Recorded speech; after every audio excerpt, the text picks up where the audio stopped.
वाशिमच्या वारा जहागीरमध्ये मोठ्या प्रमाणात कांद्याची शेती केली जाते। सध्या उन्हाळी कांदा काढणीचा हंगाम सुरू आहे। कांद्याच्या दरात मोठ्या प्रमाणात घसरण झाल्यामुळे शेतकरी चिंतेत सापडले। वाशिमच्या बाजारात कांद्याला प्रति किलो अवघा 4 ते 5 रुपये दर मिळत असून उत्पादन खर्चही निघत नसल्याने बळीराजा हवालदिल झाला।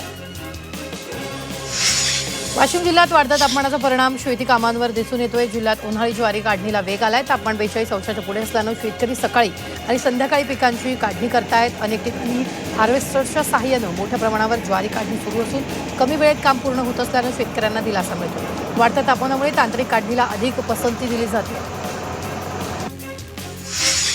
वाढत्या तापमानाचा मेथी पिकाला मोठा फटका बसतोय। पुणे जिल्ह्याच्या शिरूर तालुक्यात तापमान 42 अंशाच्या पार गेले। त्यामुळे शेतातील उभं मेथीचं पीक हे तापमानामुळे शेतातच करपून चाललंय। सध्या मेथीला चांगला बाजारभाव मिळतोय आणि या आशेने शेतकऱ्यांनी आपल्या शेतात मेथीचं पीक घेतलंय। मात्र वाढत्या तापमानाचा मेथी पिकाला मोठा फटका बसतोय। वाशिमच्या कृषी उत्पन्न बाजार समितीत हळदीची 7 ते 8 हजार क्विंटल विक्रमी आवक झाली आहे। हळदीच्या विक्रमी आवकेमुळे दरात घसरण झाली आहे। कांडी हळदीला 12,100 ते 13,450 रुपये दर मिळतोय, तर गट्टू हळदीला 11,350 ते 12,300 प्रति क्विंटल दर मिळाला। हळदीचा दर घसरल्यामुळे शेतकऱ्यांमध्ये नाराजीचं वातावरण आहे।